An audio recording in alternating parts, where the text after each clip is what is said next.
নিত্যানন্দ জয়াদ্বৈত চন্দ্র জয় গৌরভক্তবৃন্দ ভগত গোষ্ঠী সহিত গৌরাঙ্গ জয় জয়।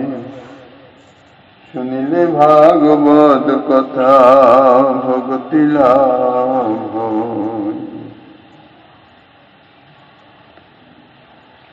শ্রীমদ্ ভাগবতম দশম স্কন্ধ ত্রয়োবিংশ অধ্যায়। ইত্যাদিষ্টা ভগবতা গত্বা যাচন্তু তে তথা কৃতাঞ্জলি পুটা বিপ্রান দণ্ডবৎ পতিতা ভুবি। হে ভূমি দেবাঃ শৃণুতো কৃষ্ণস্যাদেশ কালিনঃ প্রাপ্তং জানীতো ভদ্রং বো গোপান নো রামচোদিতান। গাশ্চারয়ন্তা বিদুরহু ওদনম রামাচ্যুতৌ বো লসত বুভুক্ষিতৌ তয়োর্দ্বিজা ওদনমর্থিনো যদি শ্রদ্ধা চ বো যচ্ছত ধর্মবিত্তমঃ।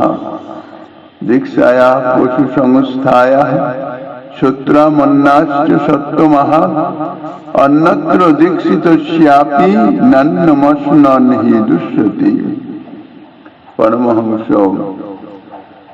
পরিব্রাজকাচার্য কুলমুকুটমণি শিল সুখদেব গোস্বামী চরণ প্রাপবিষ্ট গঙ্গা তটে দেবর্ষি মহর্ষি রাজর্ষি বৃন্দ পরিবেষ্টিত শিল পরীক্ষিত মহারাজের সভায় যে রূপেতে শ্রীমদ্ ভাগবত কথা কীর্তন করিয়াছিলেন, প্রভুপাদ রাধা বিনোদ গোস্বামী মহোদয় তাহার শ্রী ভাগবতামৃত বর্ষিণী টিকাতে তাহারই যাহা আস্বাদনী দিয়াছেন, প্রসঙ্গত অধুনা তাহাই কীর্তিত হইতেছে। শ্রী সুখদেব গোস্বামী পাদ বলছেন, গোপবালকগণ শ্রীকৃষ্ণের আদেশে যজ্ঞশালায় গিয়ে দণ্ডবৎ ভূমিতে পতিত হয়ে ব্রাহ্মণগণকে প্রণাম করলেন এবং কৃতাঞ্জলি পুটে তাহাদের নিকট অন্ন যাচনা করলেন। হে ব্রাহ্মণগণ, আপনাদের মঙ্গল হোক। আপনারা আমাদের নিবেদন শ্রবণ করুন। আমরা শ্রীকৃষ্ণের আজ্ঞাবহ গোপবালক শ্রী বলদেব আমাদিগকে এখানে পাঠাইয়াছেন।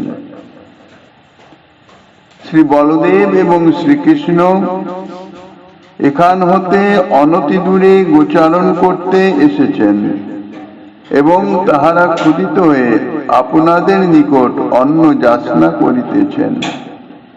হে ধর্মবিদ ব্রাহ্মণগণ, যদি আপনাদের শ্রদ্ধা হয় তাহা হলে অন্নপ্রার্থী শ্রীকৃষ্ণ এবং বলদেবকে অন্ন প্রদান করুন।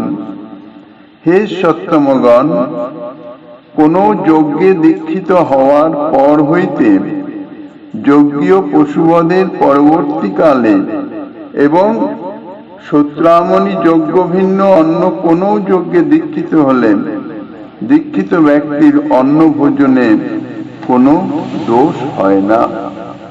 ইতিতে ভগবদ যাস্যাং ছিন্নন্ত্যপি ন শুশ্রূষু ক্ষুদ্রাশা ভূরি কর্মাণো বালিশা বুদ্ধিমানিনঃ।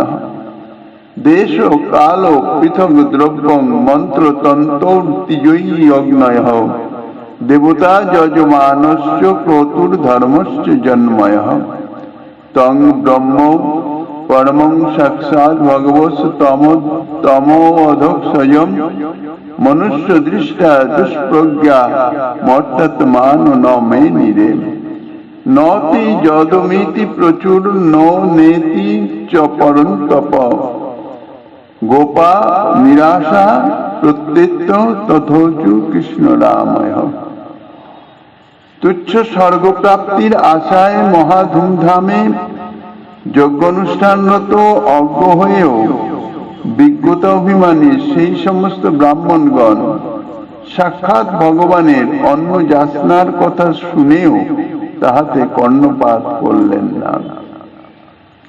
যজ্ঞানুষ্ঠানের উপযুক্ত স্থান, কাল, চরু, পুরোদশাদি নানাবিধ যজ্ঞ উপকরণ, মন্ত্র, তন্ত্র, পুরোহিত, অগ্নি, দেবতা, যজমান প্রভৃতি সমস্তই যাহার অংশ বিভূতি মাত্র, সেই সাক্ষাৎ পরব্রহ্ম অধঃসজ শ্রী ভগবানকে এই মন্দমতি ব্রাহ্মণগণ সামান্য মনুষ্য বুদ্ধিতে যথাযোগ্য সমাদর করতে পারলেন না। হে পরন্তপ, ব্রাহ্মণগণ গোপবালকগণের কথা শুনে যখন হ্যাঁ কিংবা না কিছুই বললেন না, কোনোই উত্তর দিলেন না, তখন গোপবালকগণ নিরাশ হয়ে শ্রীকৃষ্ণ বলদেবের নিকট ফিরে এসে সমস্ত বৃত্তান্ত জ্ঞাপন করলেন। শ্রীকৃষ্ণ যখন শ্রীদামসুবলাদি গোপবালকগণকে অন্নযাচনা করবার জন্য যাজ্ঞিক ব্রাহ্মণগণের যজ্ঞস্থলে যেতে আদেশ করলেন, তখন শ্রীদামসুবলাদি গোপবালকগণ মনে মনে বড়ই আনন্দিত হয়েছিলেন। তারা মনে করলেন যে আমাদের কৃষ্ণকে খাওয়াবার জন্য যদি কেহ অন্ন প্রদান করে তাহলে তাহার নিকট যাচনা করা তো দূরের কথা, চিরজীবন তাহার দাসত্ব করতেও আমাদের কোনো আপত্তি নাই। শ্রীকৃষ্ণের গোপবালকগণের কি জাতীয় প্রীতি! শ্রীকৃষ্ণের একটুখানি সন্তুষ্টির জন্য, একটু সুখের নিমিত্ত তারা সারা জীবন সেই সুখকারীর দাসত্ব করতেও কুণ্ঠিত নয়। কি জাতীয় প্রীতি! ব্রজপ্রেম যে কি জাতীয় সেটি আগে অনুভব করতে হবে। ব্রজপ্রেম কি বস্তু সেটা যতক্ষণ অনুভবে না আসবে ততক্ষণ সেই ব্রজপ্রেম যে একমাত্র সর্বসারের সার এবং তা প্রাপ্তির জন্য অন্তরের যে উৎকণ্ঠা, লালসা, সেটি কখনো জাগরিতই হবে না। শ্রীকৃষ্ণ ভজনে প্রেমই হচ্ছে প্রয়োজন, কিন্তু সেই প্রেমের বহুতর তারতম্য রয়েছে। প্রীতি ছাড়া কোনো মতেই ভক্তি সাধনই হয় না, আর ভক্তি বিনা, ভজন বিনা ভগবানকে পাওয়া যায় না। কৃষ্ণ প্রাপ্তির উপায় বহুবিধ হয়, কৃষ্ণ প্রাপ্তির তারতম্য বহুত আছয়। কাজে শ্রীকৃষ্ণ ভজন সকলেই করে, কি প্রত্যক্ষে কি পরোক্ষে, যেভাবেই হোক, কেননা একমাত্র শ্রীকৃষ্ণই সর্বেশ্বর আরাধ্য বস্তু। বহুরূপে তিনি বিরাজিত, তাই বহুরূপে ভক্তগণ তাহার আরাধনা করেন। কিন্তু জীবের স্বরূপানুবন্ধী ধর্ম অনুযায়ী শ্রীকৃষ্ণ ভজনের যে সারাৎসার, তাহা হচ্ছে ব্রজেন্দ্রনন্দন শ্রীকৃষ্ণের ব্রজ প্রেমের মাধ্যমে আরাধনা করা, অর্থাৎ সেবা করা। তা সেই ব্রজপ্রেম যে কি জাতীয় বস্তু,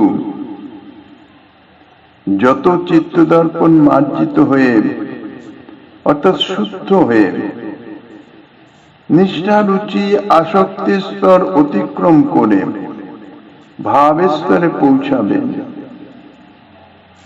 তত একটু একটু করে এই রাগানুগা মার্গের যে ভজন বা রাগানুগা মার্গের যে প্রীতি, ভক্তি, যাকে রাগ ভক্তি বলে, রাগাত্মিকা নয়, রাগ ভক্তি, রাগানুগা ভক্তি।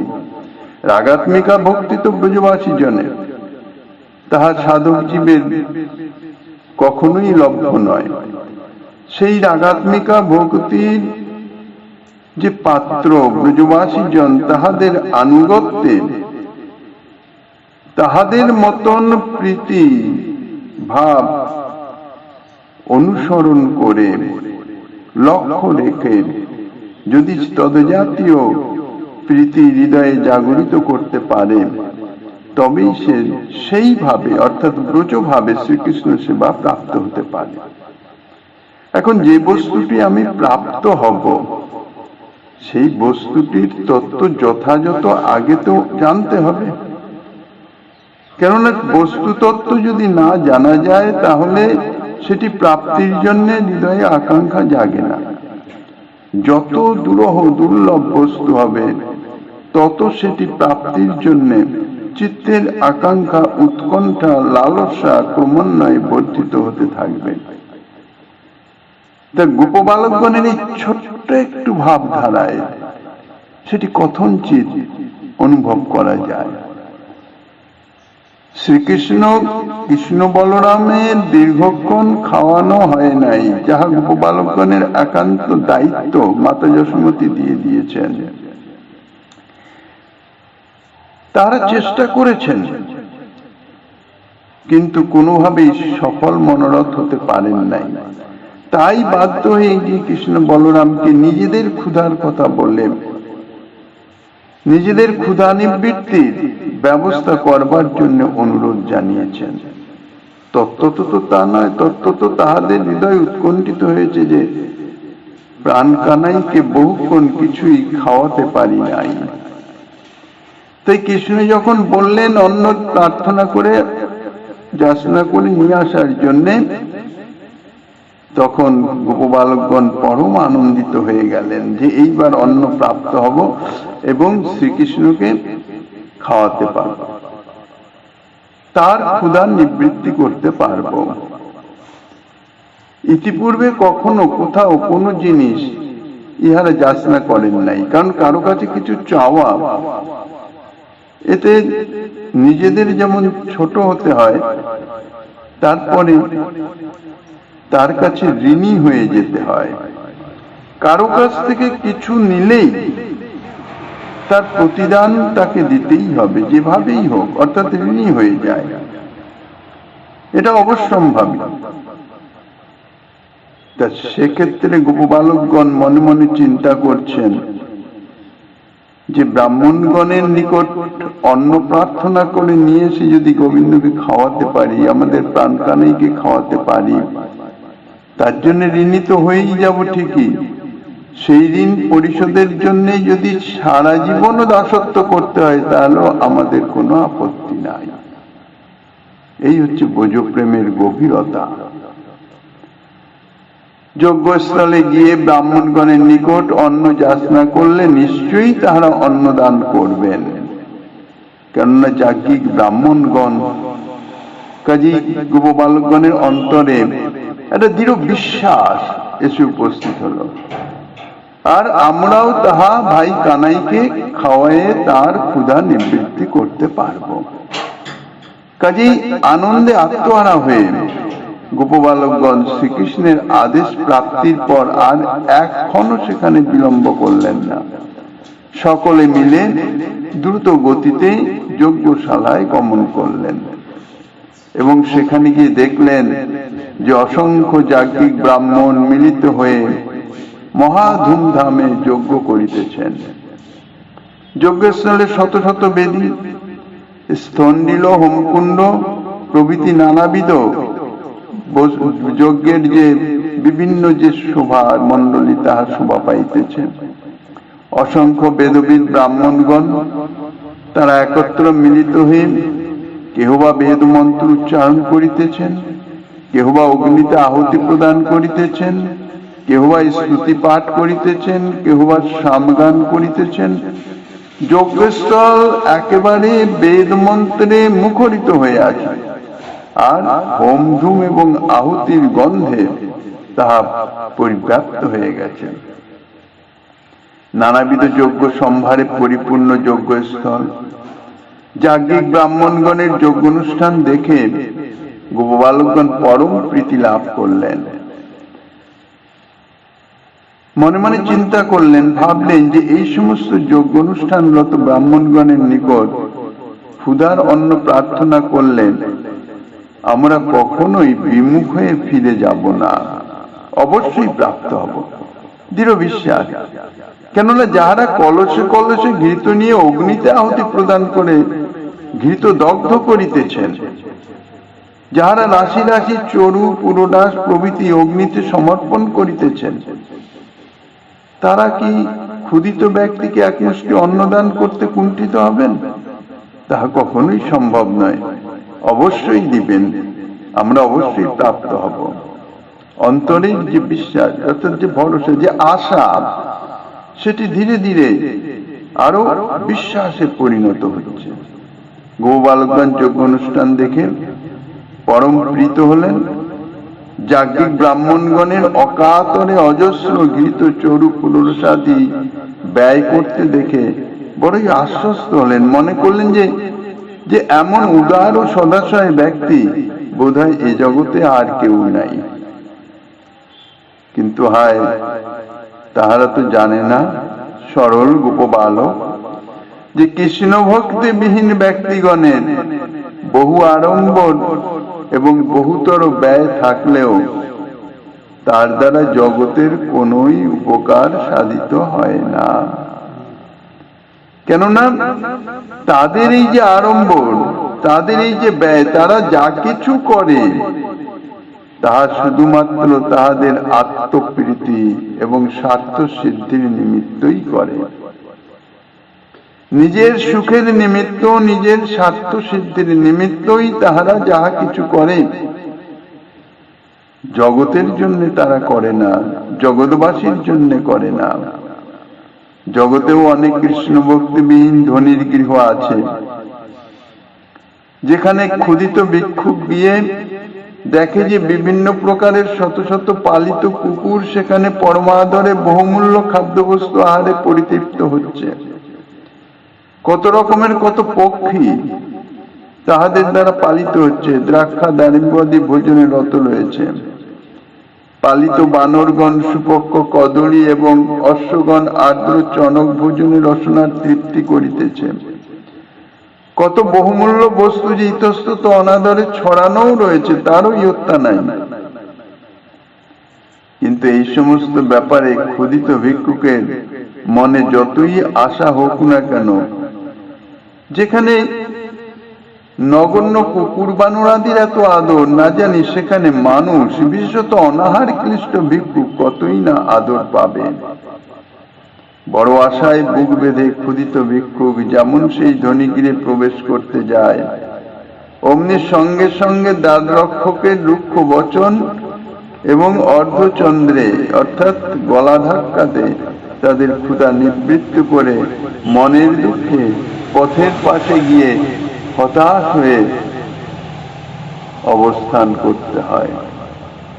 অজ্ঞ ভিক্ষুক জানে না যে তাহাকে এক কপর্দক ভিক্ষা দেওয়ার ভয়ে ওই ধনী গৃহস্থ শত মুদ্রা ব্যয় করে তার রক্ষক নিযুক্ত করেছে, যাতে তাদের একটা মুদ্রাও দিতে না হয়, এবং তাহার ধন ওই বানর কুকুরাদির ভোগেই লাগবে, তাহা যথার্থ মনুষ্যের ভোগে লাগবে না। মনুষ্য ভোগের জন্য তাহা সৃষ্ট হয় নাই। গোপবালকগণ যজ্ঞশালায় উপস্থিত হয়ে যাজ্ঞিক ব্রাহ্মণগণের যজ্ঞ অনুষ্ঠান এবং ঘৃত চরু পুরোটাসাদির অকাতর ব্যয় দেখে তাহাদিগকে পরম সদাশয় বলে তারা মনে করলেন। কারণ সাধারণত যাহাদের অন্তরে যে ভাব বিরাজিত থাকে, সেই ভাবের অনুরূপই জগৎ প্রতিফলিত হয়। জগৎ আয়না সদৃশ্য, নিজের ভাবটাই সেই জগৎবাসীর উপর দিয়ে প্রতিফলিত হয়।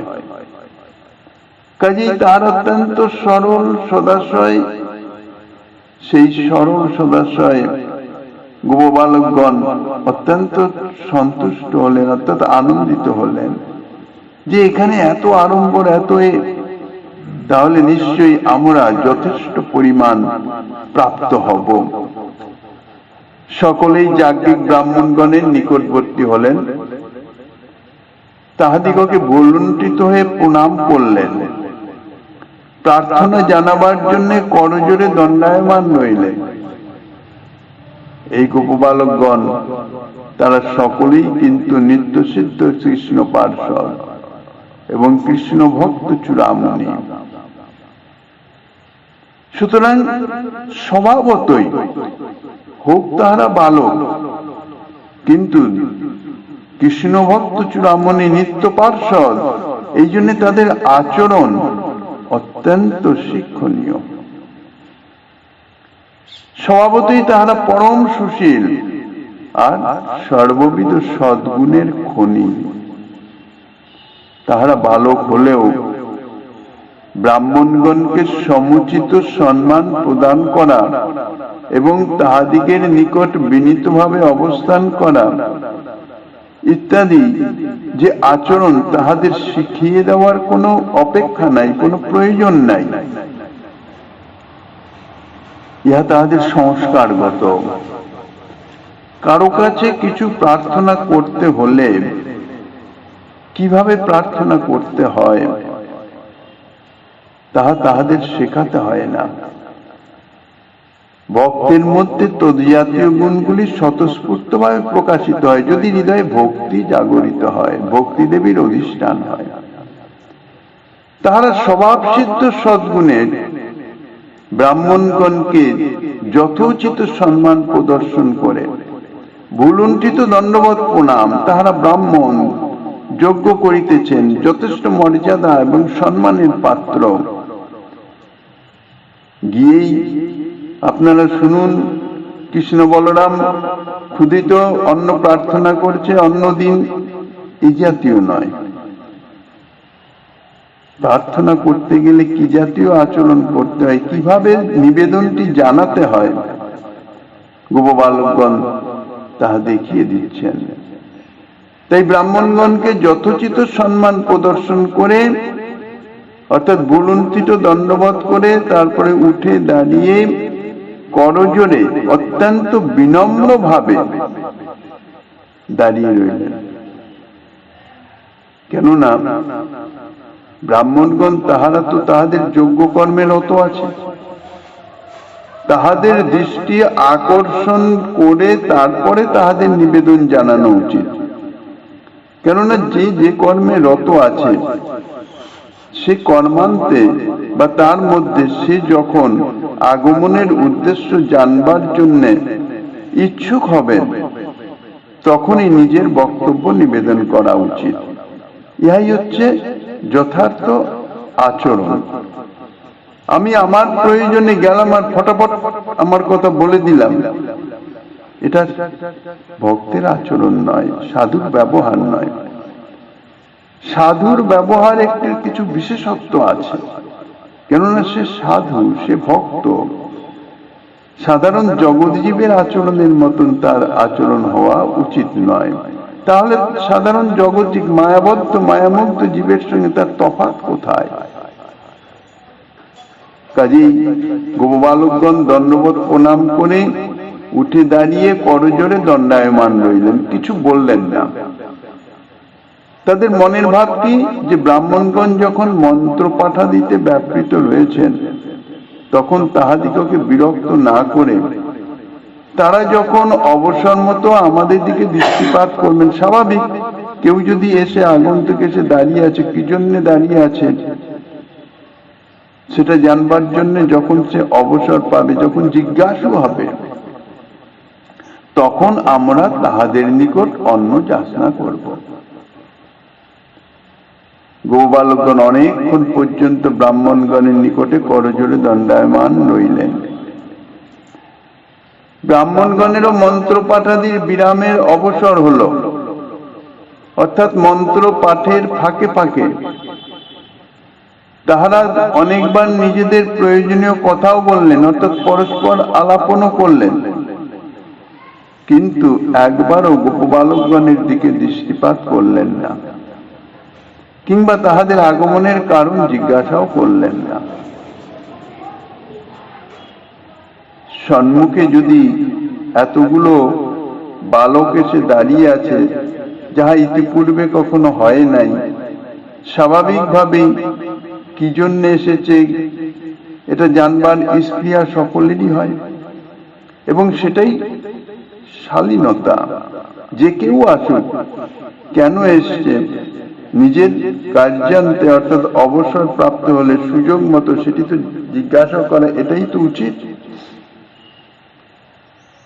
কাজী ব্রাহ্মণগণ তারা দেখতে ঠিকই পেয়েছেন, কিন্তু সর্বতভাবে গোপবালকগণকে উপেক্ষা করছেন। তাহারা সকলেই নয়নপ্রান্ত নিক্ষিপ্ত দৃষ্টিতে গোপবালকগণকে দেখেছেন, কিন্তু কেউই সেদিকে মনোনিবেশ করবার কোনো প্রয়োজনই বোধ করেন নাই। পরম সুশীল গোপবালকগণ তাহাতে কিন্তু নিজেদের অপমানিত মনে করলেন না, কিছুমাত্র ক্ষুণ্ণও হলেন না, কেননা তাদের অন্তরের একান্ত উদ্দেশ্য কিছু অন্ন নিয়ে প্রাণকানাইকে ভোজন করানো। তার জন্য আমাদের কি অবস্থা হচ্ছে, আমরা উপেক্ষিত হচ্ছি কিনা, এ বিষয়ে কোনো চিন্তা করার অবকাশই নাই, কোনো প্রশ্নও নাই। তাই তারা ব্রাহ্মণগণের উপর কোনো প্রকার দোষ দৃষ্টিও করলেন না। তারা মনে করলেন যে ব্রাহ্মণগণ যজ্ঞানুষ্ঠানের ব্যস্ততা বশতই আমাদের দিকে দৃষ্টিপাত করিতেছেন না, বা আমাদের কিছু বলছেন না, কিংবা আমাদের আগমন কারণ জিজ্ঞাসা করিতেছেন না। বিশেষত আমাদের বালক দেখে তাহারা আমাদের সহিত কোনো প্রকার আলাপাদি করেন নাই, এবং মনে করিতেছেন যে আমরা হয়তো যজ্ঞ দেখতে এসেছি, আমাদের এমনি কোনো প্রয়োজন নাই। আমরা যে অন্ন যাচনা করতে এসেছি এটা তো তাদের জানার কথা নয়, আর এটা তাদের সম্ভাবনা করারও কোনো কারণ নাই, কেননা আমরা ইতিপূর্বে তো কখনো আসি নাই, আর এই জাতীয় পরিস্থিতি তৈরিও হয় নাই। সুতরাং আমরাই আমাদের অবসর সময়ে আমাদের মনোগত ভাব প্রকাশ করব। তাদের যখনই একটু অবসর দেখব, তখন আমরা নিজেরাই উপযাজক হয়ে, জিজ্ঞাসিত না হয়েও আমাদের প্রার্থনা নিবেদন করব। কৃষ্ণ ভক্ত চূড়ামণিগণের স্বভাবই এই যে তাহারা কোনো অবস্থাতেই কখনো পরের দোষ গ্রহণ করেন না, এবং পরের দোষে তাহাদের দৃষ্টিও করেন না। অর্থাৎ অপরে যে দোষের আচরণ করিতেছে বা কোনো দোষ করিতেছে, এ জাতীয় কোনো ভাব বা কোনো অবস্থা তাহাদের মনেও আসে না। তাদের দৃষ্টি পড়েন মানে তারা দেখেই না। তাহারা হচ্ছে অদোষদর্শী, কারো দোষ দেখে না, কারো দোষ তাদের দৃষ্টিতে আসে না। দোষণীয় আচরণ হলেও তাহার কোনো না কোনো কারণ তাদের মনের মধ্যে এসে তাদের দোষ দৃষ্টি দূরীভূত হয়ে যায়, অর্থাৎ এটি যে দোষণীয় সেটি তারা মনে আনতেই পারেন না। গোপবালকগণ ব্রাহ্মণগণের এতাদৃশ উপেক্ষা দেখেও তাহারা দোষ রূপে গ্রহণ করলেন না। আর তারপরে যাহারা যাচক কিছু প্রার্থনা করতে চান, তাহাদের কোনো প্রকার আত্মসম্মানে দৃষ্টি উদ্যত ভাবে অবস্থান কিংবা দাতার দোষ দর্শন করা, এটি সর্বতভাবে অপরাধজনক, এটি কোনো প্রকারেই উচিত নহে। সেই জন্য পরম সুশীল গোপবালকগণ অনেকক্ষণ পর্যন্ত করজোড়ে দণ্ডায়মান থেকেও যখন দেখলেন যে ব্রাহ্মণগণের মন্ত্রপাঠের বিরাম হয়েছে এবং তাহারা কিঞ্চিত অবসর পেয়েছেন, তখন তাহারা বিনীতভাবে ব্রাহ্মণগণকে বলছেন, হে ভূদেব বৃন্দ, আমরা আপনাদের চরণে প্রণাম করিতেছি, আপনাদের যজ্ঞানুষ্ঠানের মঙ্গল হোক। আপনারা কৃপাপূর্বক আমাদের আবেদন শ্রবণ করুন। আমরা সকলেই গোপরাজনন্দন শ্রীকৃষ্ণের আদেশে তাহার অগ্রজ শ্রী বলদেব কর্তৃক প্রেরিত হয়ে আপনাদের নিকটে এসে উপস্থিত হয়েছি। নিজেদের পরিচয় প্রদান করলেন এবং কিভাবে এসে উপস্থিত হয়েছেন সেইটি জানালেন। তারপরে আসল যে বিষয়বস্তু সেটি জানাচ্ছেন যে শ্রীকৃষ্ণ এবং বলদেব আজ গোচারণ করতে করতে আপনাদের এই যজ্ঞশালারই অনতিদূরবর্তী স্থানে এসে উপস্থিত হয়েছেন এবং দীর্ঘ পথ অতিক্রম করার ফলে অত্যন্ত শ্রান্ত, ক্লান্ত এবং ক্ষুধিত হয়ে পড়েছেন। আপনাদের যদি কোনো আপত্তি না থাকে তাহলে তাহাদের দুইজনের উপযুক্ত অন্ন দান করে তাহাদের ক্ষুধা নিবৃত্ত করুন। নিজেদের জন্য কিছু বললেন না, তাদের দুইজনের জন্যই প্রার্থনা করলেন। তার সঙ্গে এটাও বলে দিলেন যদি আপনাদের কোনো আপত্তি না থাকে।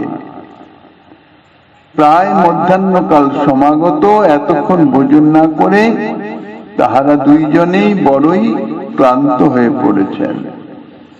তাহারা নিকটে না থাকিলে গোমহিষাদি পশুগণ অত্যন্ত উচ্ছৃঙ্খল হয়ে পড়ে, এই জন্য তাহারা তাহাদের ছেড়ে আসতে পারলেন না। অর্থাৎ নিজে না এসে আমাদের কেন পাঠিয়েছেন তাহা বলে দিলেন। আমাদের পাঠিয়ে দিয়েছেন, আপনারা সকলেই ধার্মিক চূড়ামণি, সুতরাং আপনাদের আমরা বেশি আর কি বলবো, কিছু বলার অপেক্ষা নাই। সমাগত অতিথিকে অন্নদান করা ইহা গৃহস্থগণের পরম ধর্ম। গৃহস্থের গৃহ থেকে যদি ভগ্ন মনোরথ হয়ে অতিথি ফিরে যায় তাহলে তাহা গৃহস্থের পক্ষে কল্যাণকর হয় না। অতিথির যস্য ভগ্নাশ গৃহাৎ পতি নিবর্ততে স তস্মৈ দুষ্কৃতং দত্তা পুণ্যমাদায় গচ্ছতি। কোন গৃহস্থের গৃহে অতিথি এসে যদি যথোচিত অন্ন জল সমাদর আদি না পেয়ে বিফল মনোরথ হয়ে মনের ব্যথা নিয়ে, দুঃখ নিয়ে যদি ফিরে যায় তাহলে সেই অতিথি নিজকৃত যত পাপ সব সেই গৃহস্থকে দিয়ে গৃহস্থের অর্জিত যত পুণ্য সব পুণ্য গ্রহণ করে নিয়ে চলে যায়। যে কোনো স্থানে যদি কোনো অতিথির অনাদর, কোন সাধু সজ্জনগণের অনাদর, অর্থাৎ কারো যদি কোনো অনাদর করা হয় তাহলে এবং সে যদি মনে ব্যথা পেয়ে চলে যায় সেখান থেকে বিফল মনোরথ হয়ে, তাহলে তার সেই গৃহস্থের যাহা কিছু পুণ্য থাকে সমস্ত কিছুই তার সঙ্গে সঙ্গে চলে যায়। তিনি নিয়ে যান না, তার সঙ্গে সঙ্গে সব চলে যায়।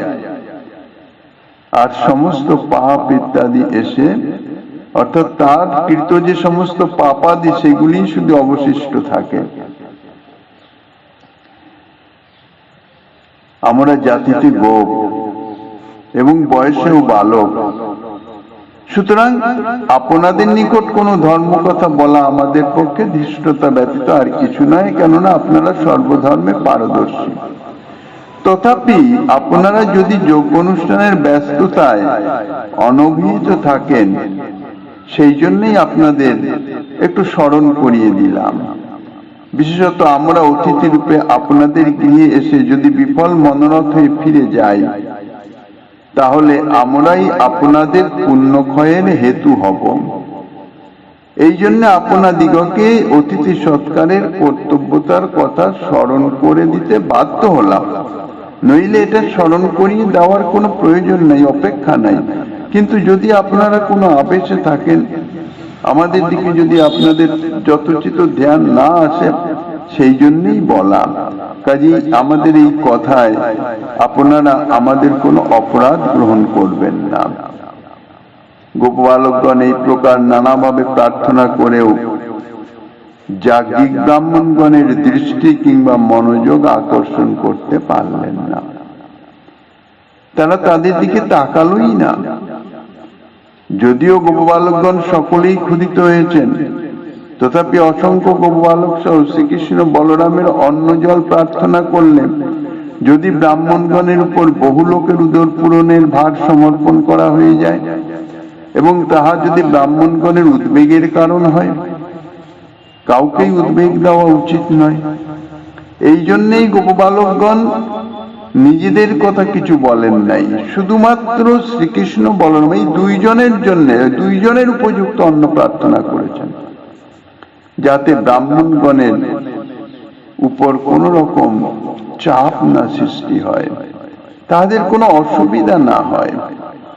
যজ্ঞস্থলে অসংখ্য ব্রাহ্মণ ভোজনের আয়োজন আছে, সুতরাং তা থেকে দুইজনের উপযুক্ত অন্ন ভিক্ষা দিলে তাহাতে তাহাদের কোনো ক্ষতি হওয়ার কথাই নয়, কোনো উদ্বেগ বা কোনো অসুবিধা হবে না, এবং যাজ্ঞিক ব্রাহ্মণগণ তাহা অক্লেশেই দান করতে পারবেন।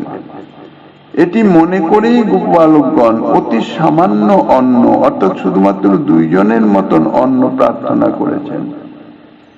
ইহাই তাহাদের কৃষ্ণ ভক্ত জনচিত সুশীলতার পরিচায়ক। কত দিক দিয়ে বিচার বিবেচনা করে ভক্তকে চলতে হয়, ভক্তের আচরণ কতটা পরিমার্জিত এবং বিচক্ষণতার সঙ্গে প্রকাশিত হয় প্রতিনিয়ত। ইহাই হচ্ছে ভক্তের পরিচয়। আচরণেই পরিচয় হয় যে তার স্থান কোন জায়গায়।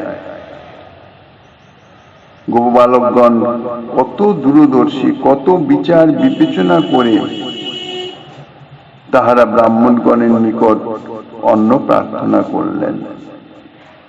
গোপালগণের বিনীত প্রার্থনা শুনেও যখন যাজ্ঞিক ব্রাহ্মণগণ কোনো উত্তর দিলেন না, কিংবা অন্নদানের কোনো ব্যবস্থাও করলেন না, তখন গোপালগণ আবার বলছেন, হে পূজ্যপাদ ব্রাহ্মণগণ, দীক্ষিতান্নং ন ভুঞ্জিত। শ্রুতিবাক্যে জানা যায়, অর্থাৎ শাস্ত্রে আছে যে যাহারা কোনো যজ্ঞে দীক্ষিত হন তাহাদের অন্ন ভোজন করতে নেই। আপনাদিগকে যজ্ঞে দীক্ষিত দেখেও যে আমরাও আপনাদের নিকট অন্ন যাচনা করিতেছি, তাহার কারণ এই যে যাহারা সূত্রামণি নামক যজ্ঞে দীক্ষিত হন তাহাদেরই অন্নই শাস্ত্রে অভক্ষ বলে নির্ণীত আছে। কিন্তু যাহারা সূত্রামণি ব্যতীত অন্য কোনো যজ্ঞে দীক্ষিত হন তাহাদের অন্ন সকল সময়ই অভক্ষ নহে, অর্থাৎ তাদের অন্ন ভক্ষ অর্থাৎ ভোজনীয়। অগ্নিসমীয় পশুবধের পর তাহাদের অন্ন ভোজন করলে কোনো দোষও হয় না। আপনাদের যজ্ঞ অনুষ্ঠান দেখে এটাই জানা যাচ্ছে যে আপনারা সূত্রামণি যজ্ঞে দীক্ষিত নহেন, এবং আপনাদের এই আঙ্গিরস নামক যজ্ঞ অগ্নিসম পশুবধ তাহা হয়েও গেছেন। সুতরাং এখন আপনাদের অন্ন ভোজন করলে শাস্ত্র অনুসারে কোনোই দোষ হয় না। অতএব আপনাদের নিকট অন্ন যাচনা করা আমাদের পক্ষে কিছুমাত্র দোষাবহ নহে। গোপালকগণ অতি অল্প বয়স্ক, সাধারণত তাহারা কোন বিদ্যালয়াদি অর্থাৎ কোন শিক্ষায় শিক্ষিত নহে, কোনদিন কোন বেদাদি শাস্ত্র অধ্যয়ন তাহারা করে নাই, কিন্তু তাই বলে তারা অজ্ঞ নয়। প্রয়োজন হলে তাহারা সর্বশাস্ত্রের সিদ্ধান্ত সমালোচনা এবং উপদেশ প্রদান করতে পারেন, কেননা যাহার হৃদয়ে ভক্তি দেবীর অধিষ্ঠান হয় তাহার হৃদয়ের সমস্ত শাস্ত্র যথাসময়ে স্ফূর্তি প্রাপ্ত হয়। এই জন্য তাহাদের আচরণে কোনো অশাস্ত্রীয় আচরণ তাহাদের দ্বারা কখনো অনুষ্ঠিত হয় না, স্বতঃস্ফূর্ত ভাবে প্রকাশিত থাকে। আর এই সমস্ত গোপালকগণ তারা সকলে তো নিত্য সিদ্ধ কৃষ্ণ পার্ষদ, কৃষ্ণ ভক্ত চূড়ামণি। তাহাদের দেহ ইন্দ্রিয় মন প্রভৃতি সমস্তই অপ্রাকৃত, সচ্চিদানন্দ স্বরূপ, সর্ববিধ জ্ঞানই তাহাদের স্বতঃসিদ্ধ, তাহারা স্বয়ংই জ্ঞানময়। শ্রীকৃষ্ণ স্বয়ং অদ্বয় জ্ঞানতত্ত্ব হয়েও যেমন লীলাবেশে অজ্ঞের ন্যায় ব্যবহার করিতেছেন, একজন মুগ্ধ গোপবালকের মতন শ্রীকৃষ্ণের নিত্য পার্শ্বদবর্গ সেইরূপ সর্বজ্ঞান সম্পন্ন হয়েও কেবলমাত্র শ্রীকৃষ্ণ সেবার উপযুক্ত জ্ঞানই প্রকাশ করে থাকেন। তাছাড়া তাহাদের সর্ববিধ জ্ঞানই বিলুপ্ত অবস্থায় থাকে। গোপবালকগণ শ্রীকৃষ্ণ সেবার জন্যই অন্ন ভিক্ষা করতে এসেছেন। সুতরাং শুধুমাত্র এই অন্ন ভিক্ষা কার্যের প্রয়োজনীয় যতটুকু, সেই ভিক্ষার প্রয়োজনীয়তা বোধে তাহারা বৈদিক যজ্ঞের বিষয়ে সমালোচনা করছেন এবং যজ্ঞে দীক্ষিত ব্যক্তির অন্ন যে সময় মতো ভোজন করতে পারা যায় তাই প্রতিপাদন করলেন। যদি ব্রাহ্মণগণ বলেন যে যজ্ঞের অন্ন তো ভক্ত নয়, এই জন্য ইহা দেওয়া যায় না, সেই জন্যেই শাস্ত্র সিদ্ধান্ত গোপবালকগণ জানিয়ে দিলেন। কৃষ্ণ ভক্তিবিহীন ব্যক্তিগণ অজ্ঞ হয়েও নিজেকে সর্বজ্ঞ বলে পরিচয় দিতে কখনো কুণ্ঠিত হয় না। প্রয়োজনের অতিরিক্ত অনেক উপদেশাবলী বা অনেক কিছুই তাহারা অযাচিত ভাবে বলতে শুরু করেন, কিন্তু কৃষ্ণ ভক্ত সে সর্বজ্ঞ হলেও অজ্ঞের মতন ব্যবহার করে থাকেন। নিজের জ্ঞান গরিমা ইত্যাদি কখনো প্রকাশ করেন না। কিন্তু যদি কখনো শ্রীকৃষ্ণ সেবার প্রয়োজন হয়, তাহলে শ্রীকৃষ্ণ সেবার জন্য সেই উদ্দেশ্যে তাদের জ্ঞান, বল, ঐশ্বর্য প্রভৃতি তা প্রকাশ করেন। অর্থাৎ যদি প্রকাশের প্রয়োজন হয় তাহলে তাহারা কিন্তু তাতে পশ্চাৎপদ হন না, কেননা তাদের যা কিছু ভাবনা, চিন্তা, আচরণ সব কৃষ্ণ সেবার নিমিত্ত, নিজের জন্য নয়, নিজের লাভ পূজা প্রতিষ্ঠার জন্য নয়, নিজের সম্মানের জন্য নয়। গোপবালকগণ কেবলমাত্র গোচারণ এবং শ্রীকৃষ্ণের প্রীতিবিধানার্থ নানাবিধ গোষ্ঠ ক্রীড়াদি করে থাকেন। এছাড়া তাহাদের অন্য কোনো বিষয়ে যে জ্ঞান আছে তাহা কোথাও প্রকাশ হয় না, প্রকাশ পায় না, কেননা তার কোন প্রয়োজন নাই, অপেক্ষা নাই। শ্রীকৃষ্ণের প্রীতিবিধানার্থ যাহা করণীয় তাহাই করে থাকেন।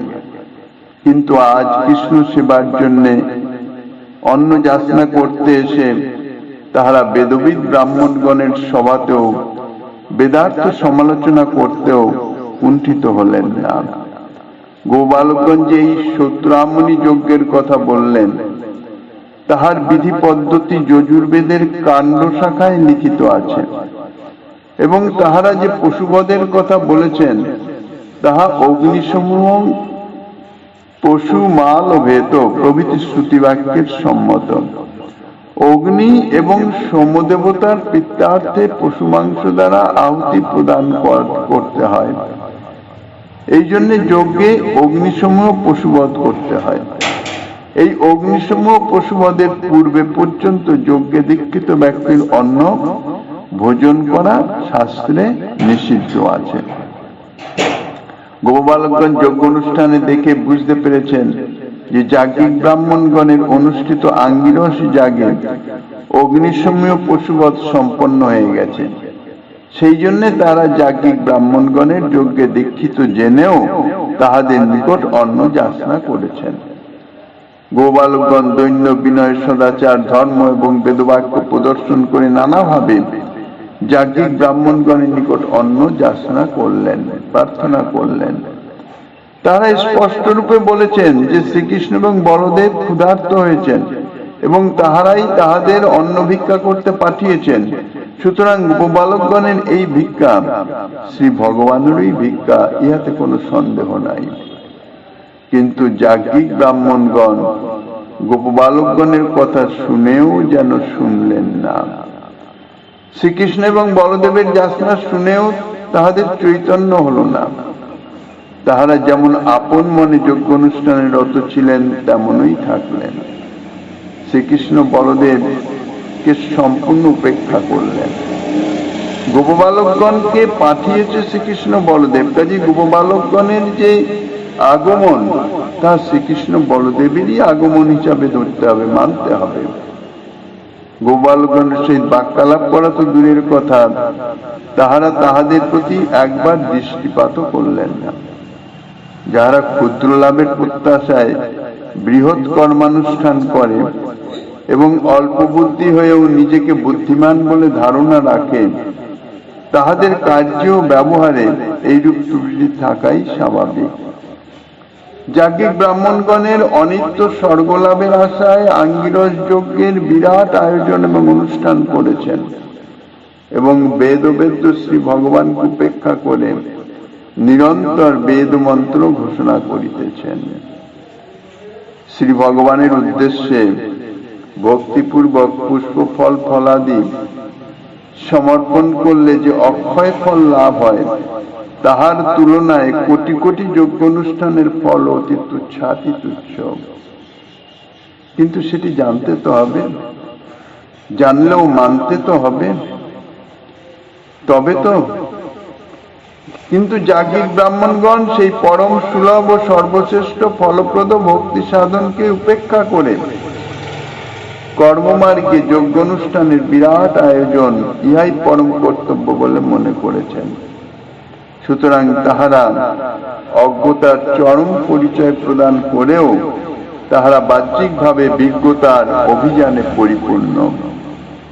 তাহারা যজ্ঞের রাশি রাশি চরু পুরোডাসাদি অর্পণ করিতেছেন, কিন্তু শ্রীকৃষ্ণ বলরামের প্রার্থনা জেনেও এক মুষ্টি অন্ন দান করতে তারা পারলেন না, সমর্থ হলেন না। এই সমস্ত যাজ্ঞিক ব্রাহ্মণ নিরন্তর বেদ পাঠ করেন, কিন্তু যদি তাহারা বেদের অর্থ বিচার করতে পারতেন, বেদের অর্থ যদি তাহাদের অনুভবে আসত, যথার্থ মর্মার্থ যদি তারা বুঝতেন, তাহলে তারা জানতে পারতেন যে তাহারা স্বর্গপ্রাপ্তির কামনায় যে যজ্ঞের অনুষ্ঠান করিতেছেন, সেই যজ্ঞ, যজ্ঞের উপকরণ এবং যজ্ঞের আরাধ্য, যজ্ঞের ফলদাতা সমস্তই হচ্ছেন শ্রীকৃষ্ণ। যজ্ঞীয় দেশ, কাল, চরু, পুরোডাস, প্রভৃতি যজ্ঞীয় দ্রব্য, মন্ত্র, তন্ত্র, পুরোহিত, অগ্নি, সমাধি, দেবতা এবং যজমান প্রভৃতি সমস্তই যজ্ঞমূর্তি শ্রী ভগবানেরই বিভূতি স্বরূপ। কিন্তু স্বার্থমূঢ় এবং কর্মজড় এই যাজ্ঞিক ব্রাহ্মণগণ সেই স্বয়ং ভগবানের নরলীলার অযাচিত কৃপার বিন্দুমাত্র ধারণা করতে পারলেন না। অবাঙ্গ মানস গোচর সচ্চিদানন্দ ঘন বিগ্রহ শ্রী ভগবান মায়ামুগ্ধ জীবগণকে কৃতার্থ করবার জন্য নরলোকে অবতীর্ণ হয়ে নরলীলার অনুকরণ করে অযাচিত ভাবে করুণা বিতরণ করিতেছেন। কিন্তু দুর্ভাগ্য জীবের, মূঢ় জীবগণ তাহাকে সামান্য মনুষ্য বুদ্ধিতে সর্বতভাবে উপেক্ষা করে সেই করুণা লাভে বঞ্চিত হয়ে যায়। যদিও ভগবান নরলীলাই করিতেছেন, তথাপি তাহাতে যে অবশ্যই কিছু অসাধারণ বিশেষত্ব আছে, তাহা মূঢ় ব্যক্তিগণের ধারণায়ও আসে না। গীতাতে তাই শ্রী ভগবান বলেছেন, অবজানন্তি মাং মূঢ়াঃ মানুষিং তনুমাশ্রিত। শ্রী ভগবান যখন তাহার নরাকৃতি প্রকাশ করে নরলোকে লীলা করেন, তখন যারা বিবেকহীন মূঢ়গণ, অহংকারী জীব, মায়ামুক্ত জীব, তাকে সামান্য মানব মনে করে তার সেই যে বিশেষত্ব, তার যে সে বিশেষ কৃপা, করুণা, তাহা গ্রহণ করতে পারে না। যাজ্ঞিক ব্রাহ্মণগণ সর্বদা বেদ পাঠে নিরত থাকেন, সাক্ষাৎ বেদবেদ্য পরম পুরুষকে নিকটে পেয়েও তার তত্ত্ব তারা জানতে পারলেন না, অনুভব করতে পারলেন না। যার উদ্দেশ্যে যজ্ঞের চারুপ্রসাদী সমর্পণ করিতেছেন, তিনি স্বয়ং যে প্রার্থনা জানিয়েছেন, তাহার প্রার্থনা জেনেও তাহাকে এক মুষ্টি অন্ন দান করে কৃতার্থ করতে পারলেন না। ইহাই হচ্ছে মায়ার মোহিনী শক্তি। জগৎবাসীকে এই মায়াই মোহিত করে রেখেছে। ধন্য অজ্ঞতার মহাপ্রভাব। গোপালগণ শত শত প্রার্থনা, দৈন্য বিজ্ঞাপন, ধর্ম, বেদবাক্য সর্ববিধ উপায়ে চেষ্টা করেছেন কৃষ্ণ বলরামের নিমিত্ত এক মুষ্টি অন্ন প্রাপ্তির নিমিত্ত, কিন্তু সর্ববিধ চেষ্টা যাজ্ঞিক ব্রাহ্মণগণের কোন রকম চৈতন্য সম্পাদন করতে পারল না। তাহারা গোপবালকগণের কথায় কোন রকম উত্তরই প্রদান করলেন না, কোনো কিছু বললেন না, সর্বতভাবে উপেক্ষা করলেন। তখন গোপবালকগণ কি আর করবেন, হতাশ নিরাশ হয়ে শ্রীকৃষ্ণ বলদেবের নিকট ফিরে আসলেন। পরবর্তী আস্বাদনে শ্রীমন মহাপ্রভু গিরিধারীর কৃপা হলেন।